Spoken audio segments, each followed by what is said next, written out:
about what's going on right now in Israel and where it's all going. But I think we need to stop for a minute and talk about a little bit of history so that we can have a basic understanding of Gaza, what Gaza is, who the people are in Gaza.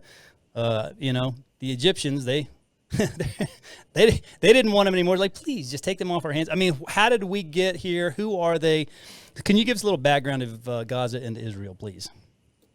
Yeah, absolutely. So, when we look at Israel and we look at the modern state of Israel, we're talking about a nation that was, officially recognized by the world vis-a-vis the United Nations in 1947. And then, of course, they were born by fire in 1948. And what's always important to note is that when Israel became a nation, the world had offered the Arabs about half of the territory of modern Israel. And the Arabs rejected it, saying, absolutely not. We don't want a country if there's going to be an Israel right next to us. The Jews don't deserve a state. And so Israel had to fight a war. And ultimately what happened is that the Arabs lost a ton of territory that they would have had they simply acknowledged that the Jews had a right to a nation of their own. And so you get portions that we hear about a lot today, like the Gaza Strip, the West Bank as it's called. And these were held by Arab countries. You talked about it. Gaza Strip, it was under the control of Egypt. And we have the Jordanians who controlled the West Bank, and that includes Jerusalem. But what did they not do in these territories? They did not create an Arab state for the Palestinians. Instead, they just held on to it. And what's important to note as well, forced the Palestinians to live as second-class citizens. And then, of course, Israel gets into another war, not of their own making, of course, in 1967. And this is when they wind up with full control of the Gaza Strip, the West Bank, and the Golan Heights. And in so doing, they now have this vast Palestinian population that they have to deal with. And as we've seen ever since, Israel's had to deal with a vast amount of terrorism. So Israel decided, in an effort to create some sort of peace, they pulled completely out of the Gaza Strip back in 2005. That meant that they pulled out each and every single Jewish Israeli who lived there, who had created a beautiful life for themselves and their families. Keep in mind that this is also beautiful real estate.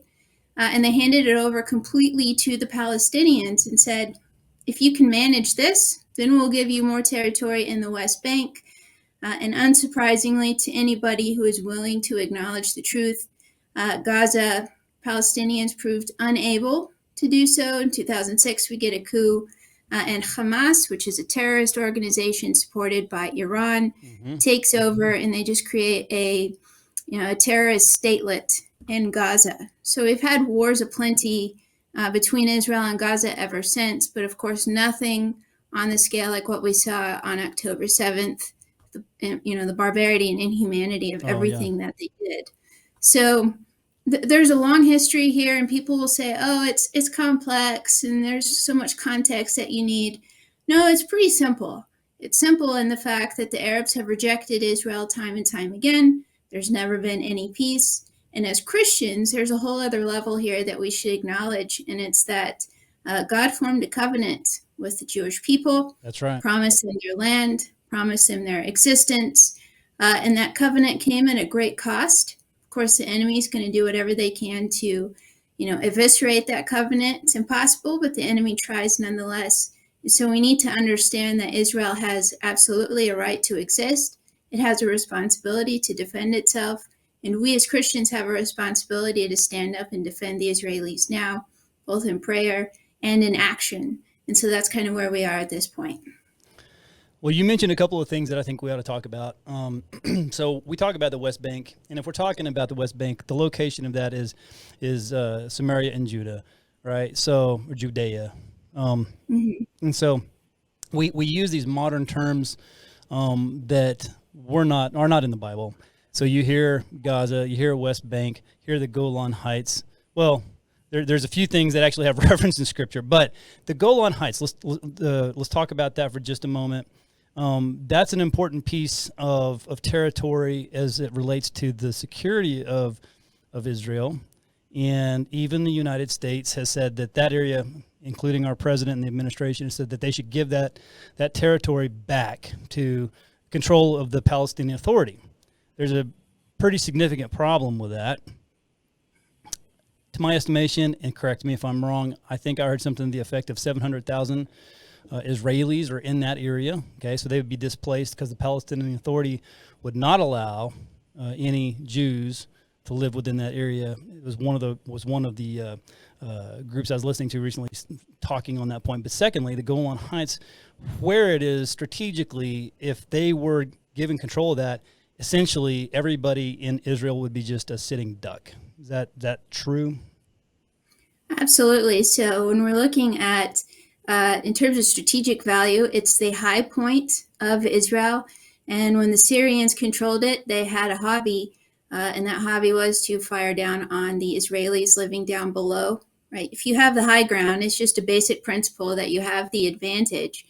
And so the Jews who lived down below the Syrians, they're on what was the border at that point. We have what is called the bomb shelter generation, because the Jewish children who lived on the farms up in the north often had to go into shelters because they're being shelled by the Syrians. And so their childhood was spent hiding from that.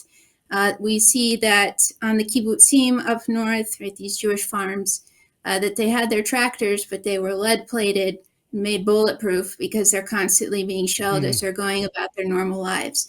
So it's completely untenable to say that Israel should turn it over. That's a non-starter, and it's ridiculous to even suggest it, because if they do hand it over, we're going to go right back to where we were pre-1967 of being shelled all of the time, not to mention the human loss, as you said, in terms of people having to move, resettle, etc. So the cost would be incredible. The cost would be incredible, but not only just financial cost. I'm talking the cost of life, because the one difference between the 60s and now is the number of people in that region.